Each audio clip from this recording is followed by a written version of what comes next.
This story I found very interesting because, to a degree, it's hard to a small degree to know where to fall upon this. On one hand, part of the story or the people involved with it have a point.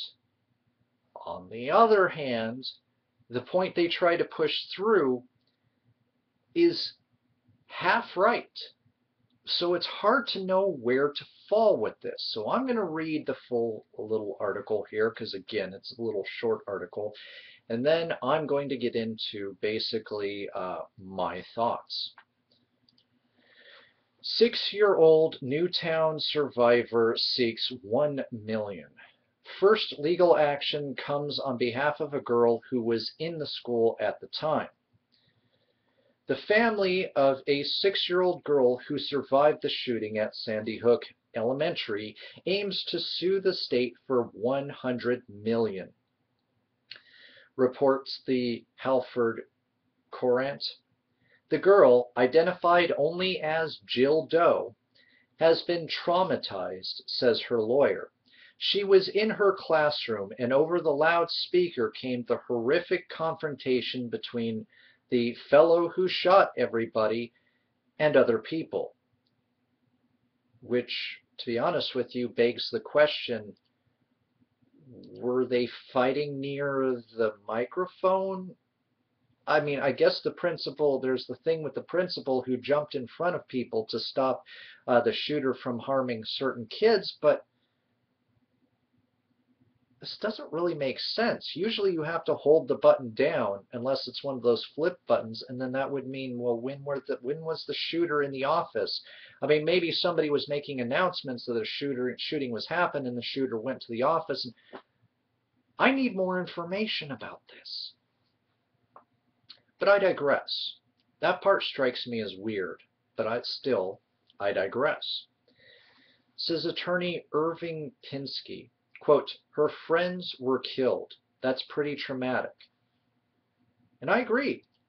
I am not at all going to be into victim blaming in this case with this sort of situation here. I can imagine a few more tragic ways in which maybe to lose a friend or two, but that's pretty traumatic. I agree with that part.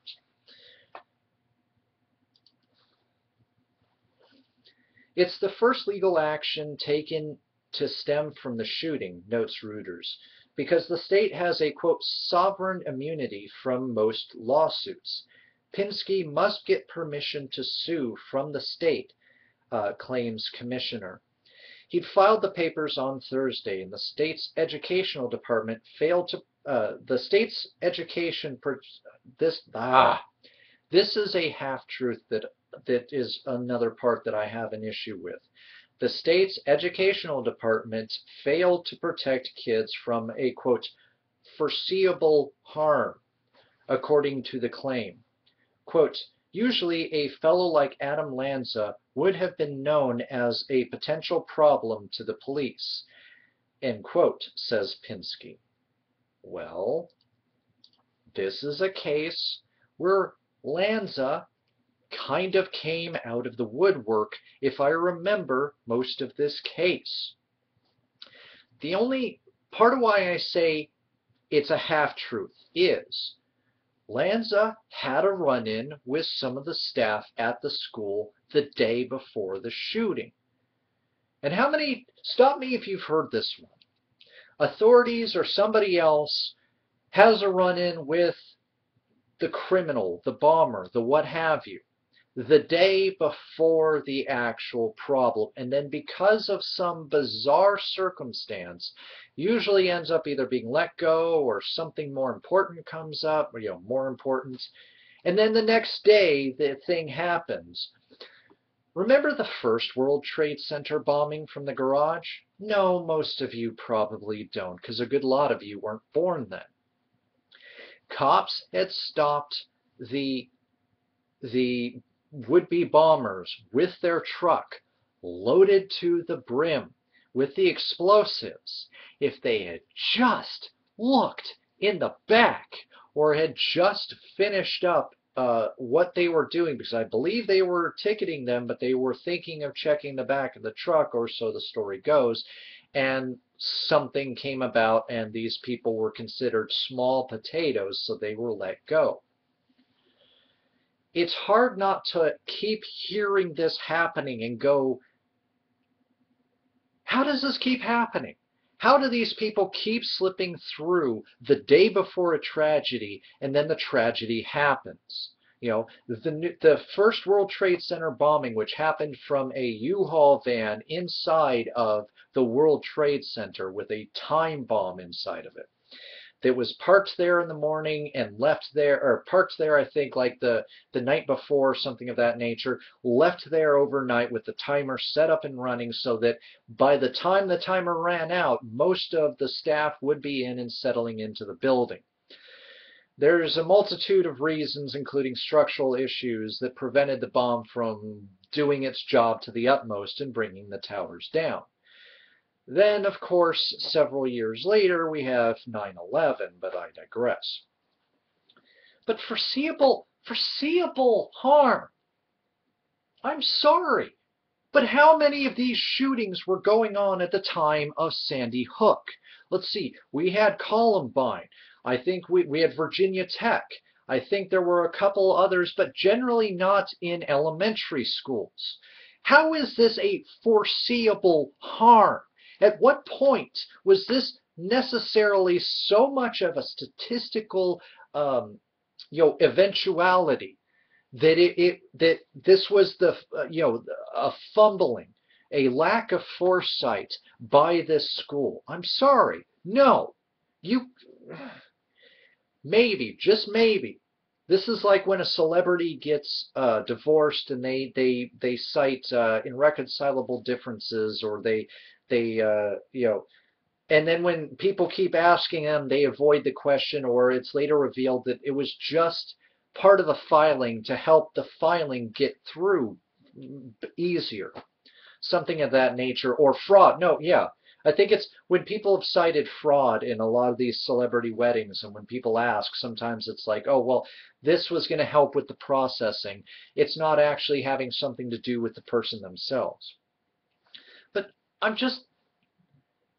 I mean, granted, you can say, yeah, we could foresee that eventually this could possibly move into the elementary schools. But how many elementary school shootings had happened around that time?